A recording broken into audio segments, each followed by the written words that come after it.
Hey guys, welcome back to my channel. Kayla Lindsay here with the True Lane Group, brokered by eXp Realty.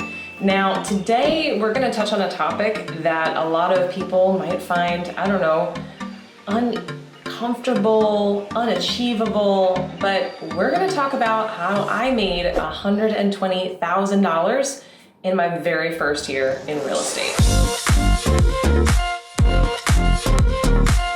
So you might be wondering, okay, you're on this channel, you say you made $120,000, and it sounds like it's something that's too good to be true. Well, let me give you a little bit of background as to how this all came to be and how you can actually achieve this. So here's my backstory. I have been in sales since I got out of college, and to be perfectly honest, my first job, I had no idea what the job was. I knew it was in sales and I had no idea what the product was. Showed up on day one and the only thing I knew was there was a lot of lockers and pallet rack that needed to be sold, and I had to figure out what this was. Now flash forward, I'd had a couple of jobs and I could not quite settle into what I really liked, but I knew what I didn't like. I knew I didn't like having the knowledge of how to build a network and create business, but constantly being stopped by red tape, really from the firms and offices that I was in. That was my biggest holdup. So I had to figure out a way to go ahead and change that. Well, in walks in real estate. So when I got into real estate, I had one goal. And I had done this prior to see if things would work out, was I'd give it my 100% all, right? Every ounce of my being was going to be poured into whatever this was that I was doing. And if after that year, if after that time frame that I set up for myself, I didn't succeed at it, at least I know I did everything I possibly could to succeed at it. Now, sidebar here, how many people out there have had that? Where they're like, well, I don't know if I'd be good at it, but I haven't really tried it. And then you don't try it, or you try, right? There is no try, you either do or you don't. And then they fail. But you only fail if you don't stand back up. And that's what most people do. They give it a good college try, as the saying goes, and then they walk away. Well, that's not what I wanted to do with this. I wanted this to be not only a career, but I wanted this to be something that I knew it could be, life-changing. So I set out for a goal. I was gonna focus 100% of my time on real estate and real estate only. I was gonna take the classes. I was gonna do what the experts and those ahead of me said to do. And I was gonna see what happened, right? So if someone tells you to do something, how often do you just sit back and go, I'm gonna try and find that silver bullet. I'm gonna find that secret sauce. I'm gonna find that one thing that this other professional has been doing that they've been keeping secret, but is actually causing them to get all this business. That's where people truly get off of the path. There is no easy way to be successful, guys. There's no easy way to be successful. It takes hard work, sweat, tears. If you see some of these commercials that are popping up, have a great real estate business because you do lots of video. Guess what? Who's gonna have to do that video? You. Who's gonna have to take the effort to set it up? You. There is no shortcut in anything that you do for business. So remember that. So you're still wondering, okay, Kayla, but how did you make $120,000? Okay, let's get back on it. So I went ahead, I took the classes, I learned how many calls I needed to make. And I was somebody who, I didn't really have a sphere of influence. And to be perfectly honest, I didn't want to call my sphere of influence. I didn't feel confident enough to say to my friends and family, I'm your best choice. But I did feel confident enough to do it to those that I didn't know. Usually if you don't have to sit across from them at the dinner table at Thanksgiving, it's not as bad if you mess up a little bit, right? Let's face it, you're gonna mess up. So stop striving for perfection, just take action. So I started with calling for sale by owners and expired listings. Now, for anybody that is newer to these phrases, an expired is a home that was on the market, did not sell, came back off, and now needs an agent. A for sale by owner, it's kind of self-explanatory. Now, most of my business was expired listings. So what did I do? Did I call once and then just like move on? No, I did exactly what I was told to do. I would call and I would call and I would call and I would call and I would call and call and call and call and call and call and call the same numbers. And when I first started, again, my goal was $50,000. At the time, that's what I was making in my previous career, right? Or my previous job. And it was a job, that's all it was. Show up, check in, check out.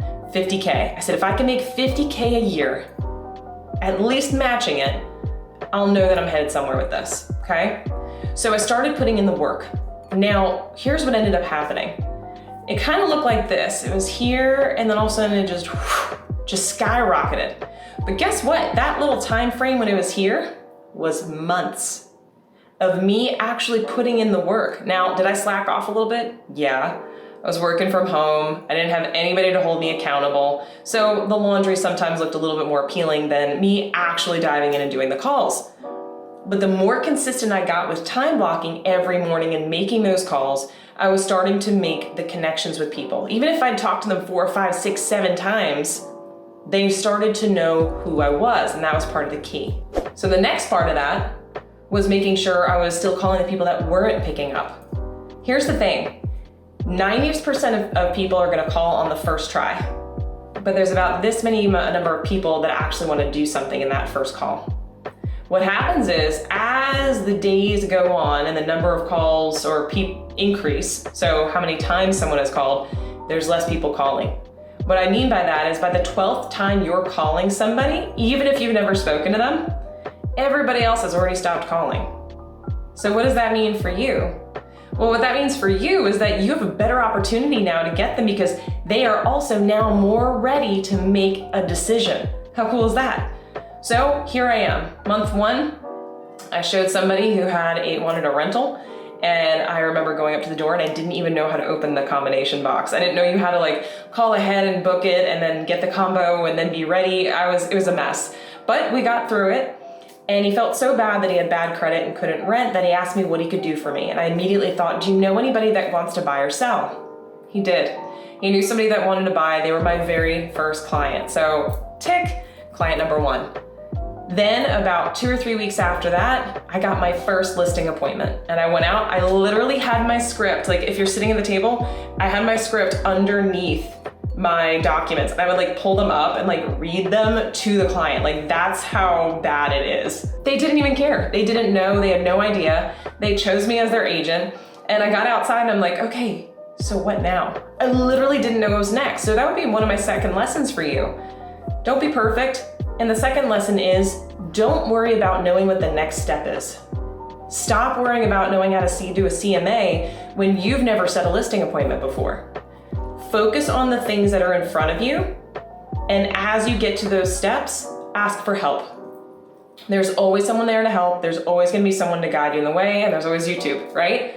So don't get so tied up with the future things. I know plenty of agents that they're new and they're like, I need the perfect listing appointment packet. I need the perfect CMA. I need the perfect marketing. I need to pick my logo before I can start making calls. Guys, I've been in this for 6 years now. I only now have started upping my marketing game. My first couple of years, I didn't even have a put together CMA, but I had the numbers. So what did I do? Well, I got my first buyer and my first listing. Now the buyer closed, I started in September. My first buyer closed late October. My listing stayed in the market for weeks and weeks and weeks and weeks and weeks and weeks and weeks. Why? Because I way overpriced it. I had no idea how to price a property, but we got it sold. That one sold in about February. Now in January, I got another listing that went on, but here's where it happened. Here's where the magic clicked. All of that work and effort that I had been doing the previous couple of weeks and months was finally starting to come to fruition. That's right. So because I've been putting the work in over time, it was finally starting to grow. So if you're in that like first 6 months and you're like, this is so not working, hold in there, but only hold in there if you're actually doing the work. Now what ended up happening was over the next couple of weeks, that curve just went up and up and up. Well, in my first 6 months, I only closed like 4. Yeah, I think it was like 4. I closed in my first 6 months. Then by the end of the year, that full year, I closed 29 transactions. It all came down to one thing. That one thing is that I consistently showed up and took action. At the end of that 1 year, I remember adding up all of my sales, and I was sitting on the sofa, I'll never forget it, and I looked up at my husband and I said, hey, did you know I made like $123,000 this year? That's crazy. I couldn't even fathom, I hadn't even been keeping track, which I don't do that now, by the way. I take very close attention to what's going on, but I hadn't even kept track of what my numbers were, because once I surpassed that $50,000 mark, because that was my goal, everything else to me was gravy. But the reason why I hit that number was I got up every single day. I treated real estate as a job. When I say a job, I really mean a career. If you had a boss and you didn't show up, would you get fired? Yes. Well, guess what? In real estate, there's no one there to fire you except for your bank account. And it sneaks up on you and fires you without any kind of notice. So show up every day. Treat it like your career, because it is.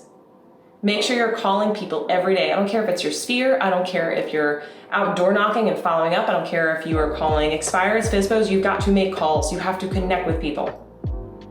Following up. That's my next key, is following up. My biggest transaction was 2.8 million. Guess how many times I called them before they picked up? 15. Guess how many other times I called until I got the appointment? Another 3 or 4. But guess what? By the time I was making those 16th, 17th, and 18th call, guess how many agents were still calling them? 0. Show up, do what you're supposed to do, treat it like something that actually matters, do the follow-up, and push into something that's uncomfortable. Because you know what else is uncomfortable? When you have to tell your accountant that you made $100,000 and they go, ooh, we need a new strategy. We'll talk about that on a next video. But this is Kayla Lindsay. You deserve every ounce of success in this world, so go after it. Kayla Lindsay with the True Lane Group. I'll see you guys on the next video. Don't forget to like and subscribe and check out some of our other videos. See you later.